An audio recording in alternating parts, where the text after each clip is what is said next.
Welcome to the very first Kingfisher podcast. We're really glad that you're with us and that you're listening with us today. My name is Eric Whitley, and I'm here with my wife, Bron Whitley. Hey. And we're just really excited to get this started and to be with you and have some chats. I'm looking forward to it. This is going to be fun. So the purpose of this podcast is really to share some insights and our experiences and maybe a little bit of knowledge that we've gotten through the years. To let you know a little bit about myself, I've been a pastor for close to 30 years. It's not quite 30 years now, and have served both in the United States as well as Australia.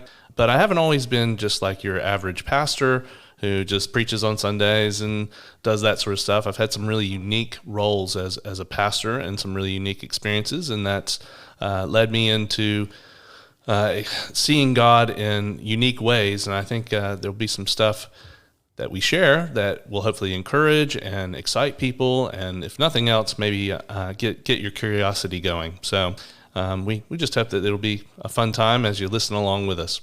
Yeah, I think, it's good for people to be able to hear some stories that they can relate to. I think there's going to be people out there that relate to what we're saying. And, we've been married for almost 23 years now. Yeah, just Next a few month. more weeks, yeah. It's hard to believe that it's a long time. But, yeah, you've been involved in ministry that whole time. So with little breaks here and there, but for the most part.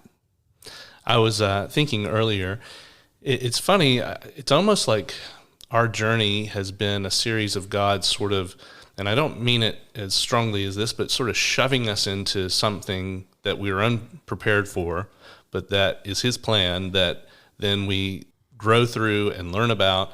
And it's just been these kind of godly little pushes in our back to go, okay, I'm going to expose you to something new here. Yeah. And it sort of led us there. I mean, even to the point where this podcast and Kingfisher Ministries and all of that kind of comes from a little shove of God, where I probably wouldn't stepped into many of the things we'll talk about on my own, but with God's encouragement, I guess we've really seen the fruit of that and seen what he's doing, and he's really blessed us in so many ways and blessed a lot of people as well. Yeah, I agree with that for sure. And some of the times that God has led us in different directions have been painful, and sometimes it's been exciting. And there's been a lot of growing and learning along the way that has also been difficult at times to navigate, because whenever we have to grow and change, that often involves pieces of us being shaved away or changed from the inside, and that can be a difficult process to go through. Everybody hates change. Yeah. Everybody hates change. But it is one of the inevitabilities of life, I think. I'm one of those strange people that loves change. but I don't like the process of changing from within. The sanctification we talk about in Christian circles, it's very Christianese, but being transformed by the renewing of our minds, that's a hard process to go through. Everyone says that's what they want, and then when you're going through it, you're like, I don't like this so much. You definitely embrace it a lot quicker than I do. Well, I've learned along the way, it's less painful if you just say, God, what are you trying to do here, and let me change quickly. So to tell you a little bit about ourselves, I'm from Atlanta, Georgia. You might notice I have a different accent to Bron. She's from Murwillumbah in New South Wales in Australia. And even, I think, us coming together and being a couple, that's a God thing as well. So we currently reside in Brisbane and have lived here for quite a few years, since about 2006. So there's been a lot of experiences through our marriage and this journey of life, and it's been fun sometimes and really challenging, as we say. So you grew up in a Christian family, right? I did, yeah. Mm-hmm. And so what was your journey towards what God had for you? Well, I think God's always kind of had his hand on my life. I gave my life to Jesus when I was 5 as part of a kids program at our church. And then I was baptized when I was 8. And just, I grew up kind of going to church multiple times a week. And I was never the kid that you had to force to go to church. I was the one really motivated to go and wanting to go. And when I was about 15, I felt like God was calling me into the ministry. And so I had a conversation with my youth pastor at the time, and I'll share actually his advice, because I've given this to a lot of people who have considered going into the ministry and are thinking about that, and maybe feel called to that, because it's a funny bit of advice, but it has been so true for me. He said, if there's anything in the world that you can do and be satisfied and happy, go do that. And if not, be a pastor. So it sounds kind of negative, but I've reflected on that statement many times through the years, and it's rung very true for me, because there's been times of doubt and there's been times of hardship as a pastor that you start to go, am I really where I want to be and where I'm supposed to be? And all this effort I'm putting in. Maybe I could go do something else. Could I do something else? And I'm a fairly smart guy and informed guy. I could probably do a lot of different things, but every attempt that I've ever had at doing something outside of ministry has just never been fulfilling. It's never lasted more than probably about 6 months. There's been those times in between ministry roles that I would do a secular job, but I just always wanted to be back in the church and ministering to people. And so it's given me, as negative as it sounds, it was a really encouraging comment to me in retrospect, because it's helped me to just stay confident in that call in my life and where I'm supposed to be. Yeah. So, almost 30 years later, I'm still doing ministry. So that was a really good thing. So that was when I was about 15. I went off to uni, and that's college, at the University of Georgia, and I studied music. I thought I would always be working in music as a worship pastor or that sort of thing. But there again, God kind of has shoved me in different directions. So that was sort of the plan, was to go study music, come out, be a worship pastor, which I have done. But then God has done other things. I think maybe we could share the story. One of the last places I served in the United States was in a town called Covington, Georgia. And it's just a little rural town outside of Atlanta. And we were doing church planting. And if you've ever done church planting, it's a very labor-intensive type of ministry, because you don't have a whole lot of resource, both financially or people. We were meeting in a school hall, and there was only the senior pastor and me. And so I did the worship, and I did the youth, and pretty much anything else that needed to be done. And it was a good time of life, but a really challenging, I think, role. It was hard for me. That was a really hard time in my life. I had moved from Australia to the United States, and I just graduated uni the day before we got married, which is kind of crazy.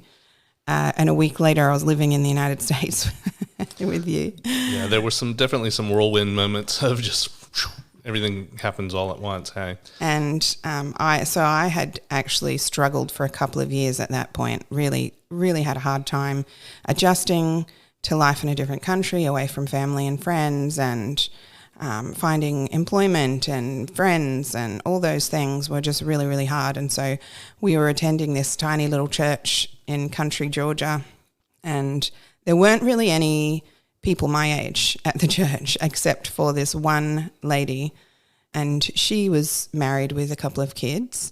Yeah. And she and I became friends, which was great, because like I said, I didn't have anyone else that I was friends with in the church, no one who was my age or I could relate to at all. There's actually big cultural differences between Americans and Australians. That's hard to kind of bridge that gap. Yeah, I've noticed Australians really don't recognize that. I think mainly because there's so much American TV, they think we're all kind of the same, but it's very different. Like even though you kind of grew up in a rural part of Australia on a farm and that kind of little town, going to a country town in Georgia is a bit of a cultural shift. Hey? A huge cultural shift. And so this couple, they were new to the church. They were new Christians.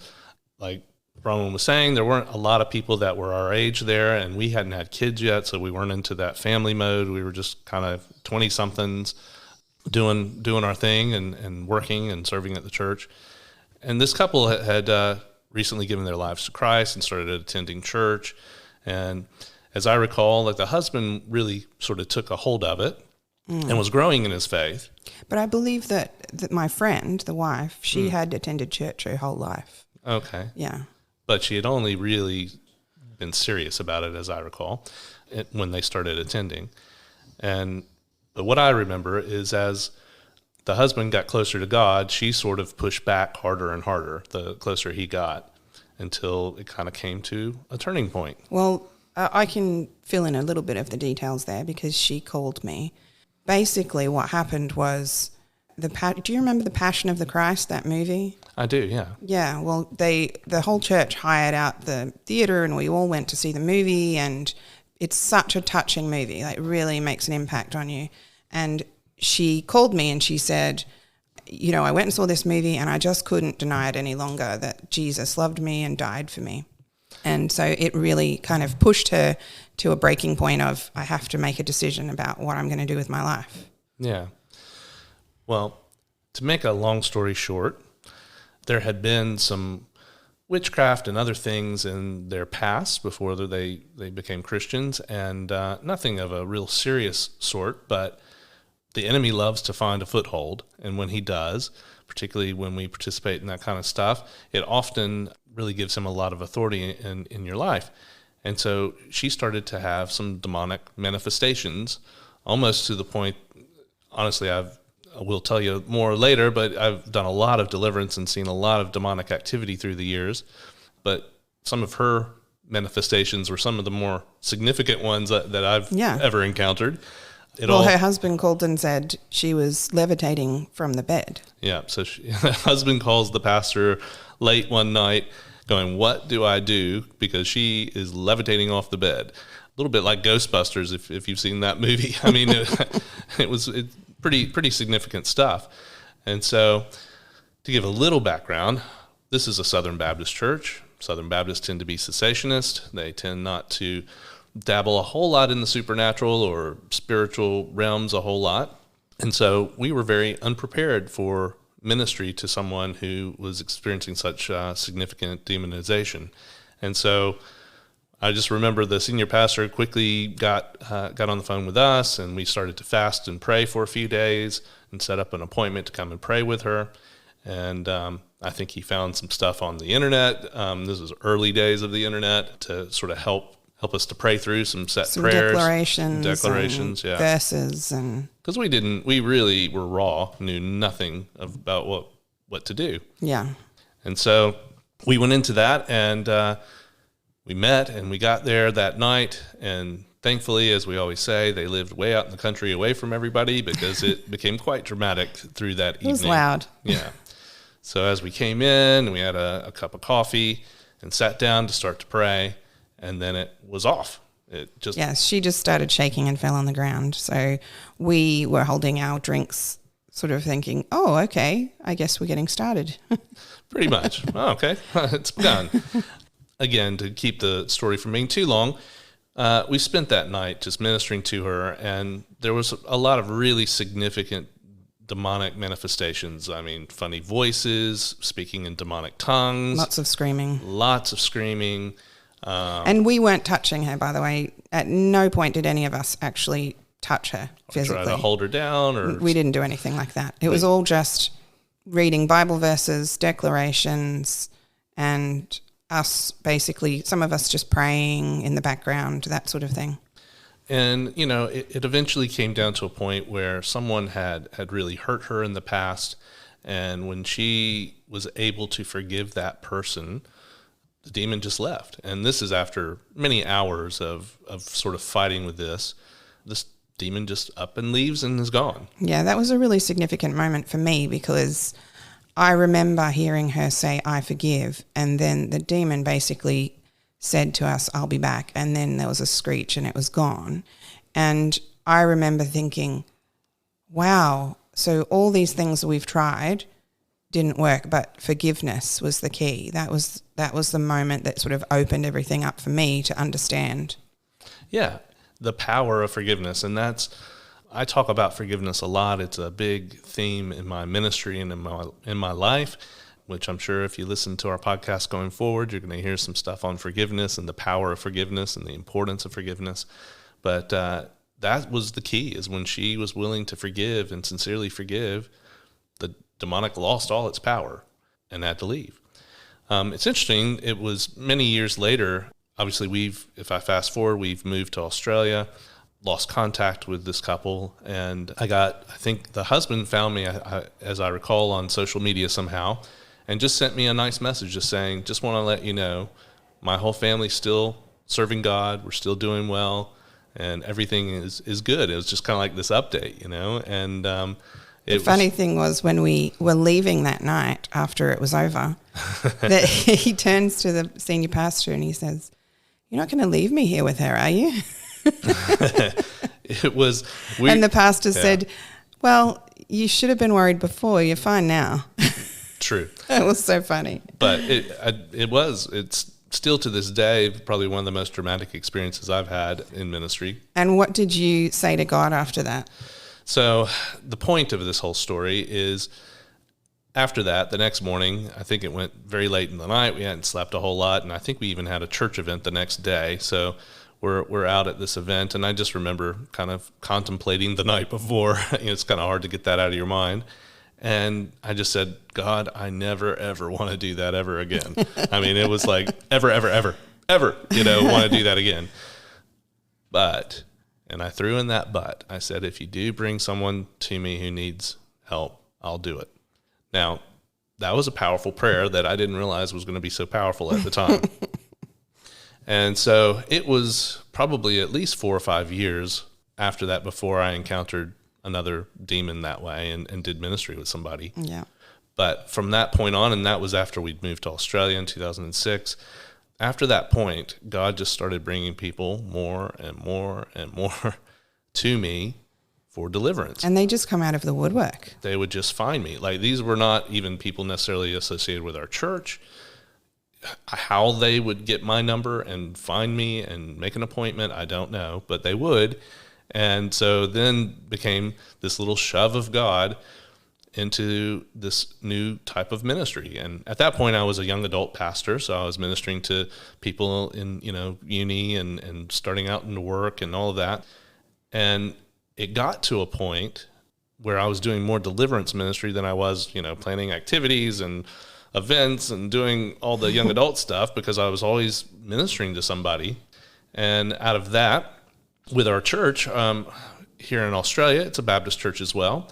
But in about 2009, they started to embrace the move of the Holy Spirit and investigate that. And we would have speakers from all over the world come in and teach on things that we just didn't really have experience with. And we started to see God move in supernatural, miraculous ways. We've seen people healed of all kinds of stuff. We have a good friend who, she had one ovary that was completely dead, and then another one that wasn't functioning well, and she has x-rays of this, and she got prayed for, and they're both healed. They're functioning, and she has 2 beautiful daughters. And we have so many stories like that where God has intervened and healed people, set people free.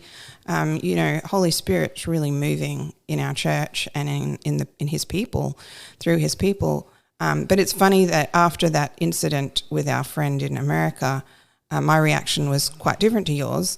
I said, that was awesome. I want to do that again. Like I say, you are quicker to embrace change than I am. And I think you were always much more open to it. And I think I always have held it with, I'm not a skeptic by far, but I'm always very measured in what I believe and what I practice and what I take on. It takes me time to sort of evaluate it and embrace it. Which is a really good thing. And, God has brought people to you for ministry, not me. And I've reflected on that and at times, and I've realized, I think, there's a certain amount of caution that's needed when you dive into the supernatural and into the spiritual realm. Certainly. And so much of it we don't understand. As much as I have studied and had experiences and whatever else, I'm the first to say, there's a lot of it I don't understand and can't explain and can't replicate, of course, that it just becomes a move of God that you have to partner with and by faith trust. Yeah, He has to lead the way. And lead the way in that. And one of the reasons we wanted to do this podcast is we want to talk about things like this and normalize it a little bit, but also Certainly. Over the years, people will constantly bring those who are in need to you for prayer. And what we would say is all Christians are able to do this. All Christians are able to pray for people, for deliverance, for healing, all of those things. And we want to equip people and train them and give them the skills and the understanding that they need so that they feel confident to go out and do these things. We're not anyone special, we Not just at all. have tried to act in obedience. We've made plenty of mistakes and we've stumbled a lot along the way. But because we say yes, God keeps bringing us people that need healing. And he will bring people that need healing into your life if you're willing and obedient to him as well. And so, subscribe to the podcast, listen to what we're saying, and we'll try and give you tips and advice along the way. Certainly. It's been a big transition for me to go from my experience growing up and what I understood of God and all to where I'm at now. But what we often overlook is really the essential, foundational, talking bottom level Christianity is heal the sick, cast out demons. Sometimes it says raise the dead. Yeah. I'm still looking for that one. That'll be great. And preach the gospel. Yeah. And we always kind of lean on the preach the gospel part, but we go, I don't know about the heal the sick, or I don't know about the cast out demons. And we certainly aren't trying to resurrect the dead.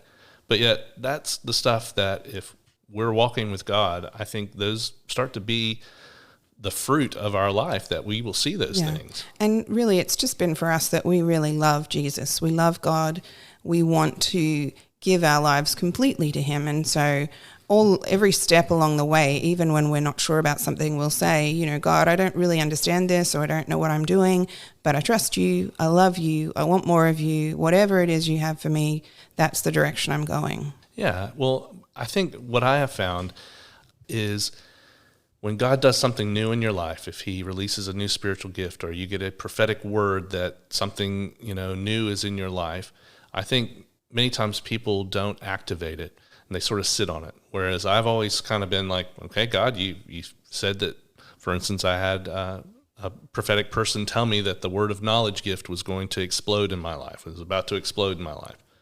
Well, within a week, I was given words of knowledge to multiple people, I just went with it, and we'll talk more about what words of knowledge and the prophetic are in future podcasts. Certainly. But I think it's stepping into that. When God does something, step into it and don't be afraid, walk with him. And you know what? Sometimes it's a little weird. It is a little weird. And as you say, we want to normalize some of this stuff, because I do think it's not as weird as people see it to be. Well, God is supernatural. He's a spirit. That's right. He isn't in the natural. He is supernatural. And he doesn't function like you and I and see things like you and I. And yeah, he definitely works in different ways. The old saying, he works in mysterious ways. It certainly is that. Yeah. And I think that's what I mean by I don't always understand everything that he does, but I trust him and I try to be obedient to step into that stuff. So I just encourage you, if God's spoken into your life or he's done something with you that's new, step into it. Don't be afraid of it. If he's moving in your heart, don't be afraid of it. I can promise you that it's always going to be good. God never brings anything bad into our life. He is good. And it'll stretch you. I won't lie. It's going to stretch you probably, but it becomes just a really amazing thing. I guess to sort of end our story a little bit, from there, we ended up moving here to Australia. I'm serving at a church here. I've already shared a little bit about how God started bringing people to me for deliverance. I ended up, our church started a new ministry for inner healing. It was prayer, basically all prayer-based, prayer for physical healing, inner healing, deliverance. I also was a part of beginning a prophetic ministry and hearing from God and leading the intercessors as well. And so God just put me in all these really fun, strange, weird places that were very much out of, I had to learn every one of them. I came in just completely a rookie and fairly ignorant of what it entailed. But then God would just, through experience and through obedience, would teach me how to walk these things out and to teach it to other people. That's my heart. I love to equip and train and raise up people. Wherever you're at, I just want to lift you up onto my shoulders and further into what God's destiny and calling and purpose for your life is. And so hopefully in these podcasts, we can say some things that do that for you in your life and encourage you, even if it's just a step forward. Baby steps add up after a while. And so stay tuned, subscribe, and like the podcast. Also, Eric has a book. Would you like to tell us about the book? Okay, I'll do the shameless plug. So currently, I do have a book. It's called Armed. It's Principles for Developing an Intercessory Prayer Team. And it's I guess, a little testimonial and a little bit biographical on my experiences of having to lead and develop a intercessory prayer team. So the things that I learned, the mistakes, I share very openly the mistakes I made and how to avoid those. But half of it's supernatural and spiritual principles like authority and partnering with God and that sort of thing. And then half of it's kind of leadership about how do you actually lead a group of people, really practical principles of leadership. It's great for people who are in ministry, who are wanting to develop these sorts of teams, but it's also good for anyone who just wants to know more about how to pray. Certainly. So you can pick that up at most of your online booksellers, such as Amazon and other places. And I'll just say I also have a new book coming out here very soon, which is on prophetic ministry, and it's called Hearing from Heaven. So I'll tell you more about that in the future, but I'll just let you know about that. We're really glad that you joined us today, and I hope even in just our short story, maybe you'll be encouraged, maybe you'll step out in faith today. If nothing else, we just hope you enjoyed listening, and will join us again here in the future. Yeah, God bless. Yeah, this has been the Kingfisher podcast with Eric Whitley and Bron Whitley. Have a wonderful day.